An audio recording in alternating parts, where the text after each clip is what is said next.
کے 4 نقصانات لکھے ہیں، جو بڑے بڑے 4 نقصانات ہیں گناہوں کے۔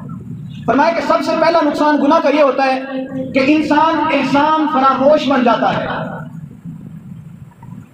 کوئی بندہ مشکل وقت کے اوپر ہمیں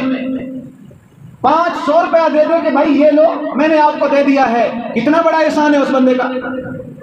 تو جس رب نے ہمیں سر سے لے کر پاؤں تک بغیر پیسے کے بنا کے بھیج دیا ہے، اس رب کا کتنا احسان ہوگا۔ لیکن گناہوں کی وجہ سے ہم اس رب کے بھی احسان فراموش ہو جاتے ہیں، ہمیں علم ہی نہیں ہوتا کہ اللہ کی کیا نعمتیں اور کیا احسان ہے ہمارے اوپر۔ ایک دانت خراب ہو جائے انسان کا تو پوری زندگی وہ دانت ہی نہیں لگتا ہے اس سے، ڈاکٹروں کے چکر لگا لگا کے انسان تھک جاتا ہے، لیکن وہ والا دانت جو اللہ نے پیدا کیا ہے وہ کبھی نہیں بن سکتا، اس لیے کہ اللہ تبارک و تعالیٰ کی جو پیدائش ہے، اللہ تبارک و تعالیٰ کی جو خلقت ہے، اس کا کوئی ثانی ہے ہی نہیں۔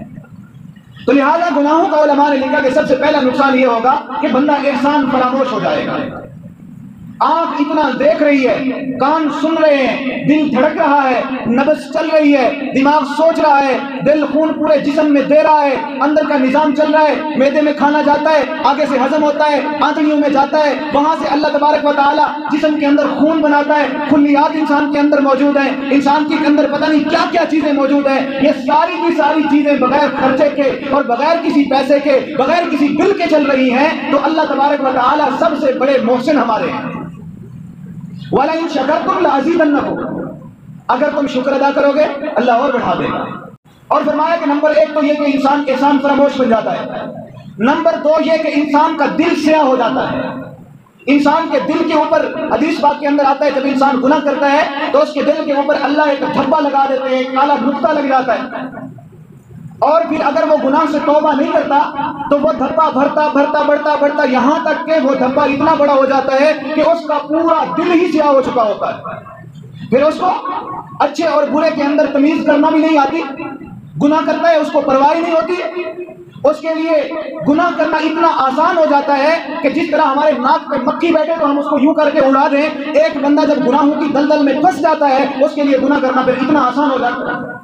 ایک نیک آدمی ہے، اس سے ذرا سا بھی گناہ ہو جائے تو وہ بندہ گناہوں کی وجہ سے اتنا پریشان ہو جاتا ہے کہ ایسا لگتا ہے کہ کوئی پہاڑ اس کے سر کے اوپر آ کر گر گیا ہے۔ حضرت مولانا یعقوب نانوتوی رحمۃ اللہ علیہ کے بارے میں لکھا ہے کہ پوری زندگی انہوں نے اپنے کھانے کی اتنی فکر کی ہے کہ کبھی حرام کا لقمہ نہیں کھایا۔ فرماتے ہیں ایک دفعہ کسی دعوت پہ چلے گئے تو حرام کے چند لقمے آپ کے پیٹ میں چلے گئے، آپ فرماتے تھے میں نے 40 سال تک اس کی نحوست کو اپنی زندگی میں محسوس کیا ہے کہ ایک لقمہ میرے پیٹ کے اندر حرام کا چلا گیا ہے۔ ہمیں محسوس ہی نہیں ہوتا۔ ہمارا نوجوان دھوکہ دینے کے چکر میں، بوڑھا دھوکہ دینے کے چکر میں، بچہ دھوکہ دینے کے چکر میں، یقین جانو معاشرہ برباد ہو گیا۔ ہر بندہ دھوکے کے چکر میں ہے کہ میں اس مسلمان کو دھوکہ دے کے فراڈ کر کے اس سے کوئی نہ کوئی چیز نکلوا لوں، اپنی جیب بھر لوں۔ وہ جو مسلمان تھے جس وقت 313 تھے تو اللہ نے فرشتے بھیج دیے، اب ہم اوپر کو منہ کر کے اللہ سے تو شکوہ کرتے ہیں، ذرا نیچے منہ کر کے ہمیں شرم نہیں آتی کہ ہم اپنی زندگی کے ساتھ کیا کھلواڑ کر رہے ہیں۔